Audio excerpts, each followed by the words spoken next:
अस्सलाम वालेकुम दोस्तों, उम्मीद है आप सब ठीक होंगे। Thank you for watching my YouTube channel top scorer. आज हमारा जो टॉपिक है वो है लैंडलॉर्ड एंड टेनेंट। लैंडलॉर्ड जब आपको बुली करता है, हरास करता है या आपकी प्रॉपर्टी में अननेसेसरी एंटर करता है या आपको बुली करके बोलता है कि ये तो मेरी प्रॉपर्टी है, मैं जब चाहूँ जब मर्ज़ी आके इंस्पेक्ट कर सकता हूँ, या वो आपको प्रॉपर्टी खाली करने का बोलता है जब आपके पास कोई और अदर मीन्स नहीं है, रिसोर्सेज नहीं है कहीं जाने के। तो मैं आज आपको ये बताऊंगा कि आपके यूनाइटेड किंगडम के अंदर आपके पास क्या-क्या राइट्स हैं जो आपको पता भी नहीं। सबसे पहले मैं आपको ये बताऊंगा कि अगर आपके पास टेनेंसी एग्रीमेंट है और आप अपना रेंट ऑन टाइम पे करते हैं, तो लैंडलॉर्ड आपको इविक्ट नहीं कर सकता अंटिल द टेनेंसी एक्सपायर्स। अगर आपकी टेनेंसी एक्सपायर हो भी जाती है, still he can not evict you. उसको आपको सेक्शन 21 नोटिस सर्व करना होगा। Section 21 notice is a eviction notice, जिसमें आपको बोला जाता है कि आप इतने दिन में, इतनी देर में ये घर को खाली कर दें। बट इसको हाईलाइट होना पड़ेगा ऑन द डॉक्यूमेंट, ये सेक्शन 21 नोटिस है। अगर तो वो टेक्स्ट मैसेज है, अगर एक नॉर्मल लेटर है जिसमें आपको वो बोलता है घर छोड़ने के लिए, आप हरगिज़ भी घर नहीं छोड़ेंगे। उसके बाद वो आके लॉक्स की धमकी या विंडो तोड़ने की धमकी या अपने गुंडे बदमाश भेज के खाली करवाने की घर कोशिश नहीं कर सकता।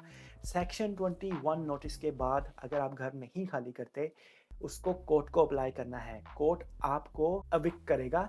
कोर्ट के एविक्शन के बाद भी वो आपको एविक्ट नहीं कर सकता। उसको बेलिफ्स बुलाने हैं। बेलिफ्स आके आपको प्रॉपर्टी में से एविक्ट करेंगे। अगर लैंडलॉर्ड आपको बोलता है तेरे पास तो टेनेंसी एग्रीमेंट नहीं है या तू रेंट नहीं पे कर रहा और तुझे इस घर को खाली करना है, देखें, कभी भी पुलिस या इमिग्रेशन इन मैटर्स में इन्वॉल्व नहीं होती अनलेस इट इज़ क्रिमिनल या ब्रीच ऑफ पीस है। ब्रीच ऑफ पीस का मतलब अगर आपका लड़ाई हो जाता है, अगर आपका झगड़ा हो जाता है, तो फिर पुलिस आएगी सिर्फ झगड़े को सुलझाने के लिए, ना कि आपको वेक करने के लिए। हाँ, अगर उनको कंप्लेन कर दिया जाता है कि आप एक इलीगल इमिग्रेंट हैं, then it can be an issue.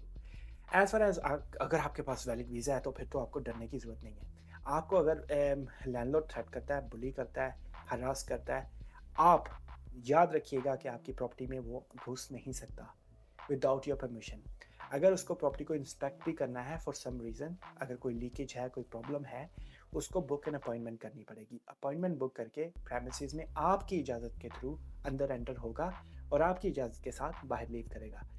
हरगिज़ ये नहीं होगा कि वो अगर लैंडलॉर्ड है, वो घर का मालिक है, वो तो जैसे चाहेगा अंदर आएगा, जाएगा, ऐसा नहीं होता। सेकेंडली, अगर है लैंडलॉर्ड, फॉर सपोज आपके पास टेनेंसी एग्रीमेंट नहीं है और आपके पास ऐसा कोई टेक्स्ट मैसेज है जिससे आप ये कंफर्म करते हैं कि आपको इधर लीगली अलाउ है प्रॉपर्टी में रहना और आप एक रेंट पे करते हैं उसके लिए और आप on the balance of properties ये प्रूव कर देते हैं, still you got a valid reason to stay in the property.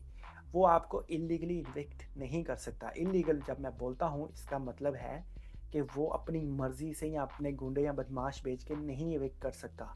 हमेशा याद रखिएगा, इवन आपके पास कोई वाइट गोरा आके चल के बोलता है नॉक करके कि भाई घर से निकलो, आपको घर से निकलने की कोई ज़रूरत नहीं है until there is a court order. Court order के बाद भी बेलिफ्स आ सकते हैं आपको एविक्ट करने के लिए घर के अंदर से। अगर आप रेंट एरियर्स में भी हैं, तो रेंट एरियर्स में भी पे आपको कोई निकाल नहीं सकता। दैट डज़ नॉट मीन कि मैं आपको कन्विंस कर रहा हूँ कि आप रेंट नहीं देते तो आपको कोई नहीं निकाल सकता, लेकिन दैट्स द रियलिटी। अगर आप रेंट नहीं देते, still no one can evict you until they got the court order, और उसके बाद बेलिफ्स आएंगे और वो आपको evict करेंगे। And trust me, that takes 1 year, इससे कम नहीं होता। लॉन्ग स्टोरी शॉर्ट, आज का जो टॉपिक था वो यही था कि लैंडलॉर्ड और टेनेंट के अंदर कितनी पावर है। इन शॉर्ट, इस कंट्री के अंदर लैंडलॉर्ड के पास कम पावर है once the property is been landed to the tenant, और टेनेंट के पास ज़्यादा पावर है if he knows. And that's the real story. At the end of the day, if you got any questions, comment box में फेंको यार message, आपको जवाब मिलेगा ज़रूर। And thank you very much for watching the video. Allah Hafiz.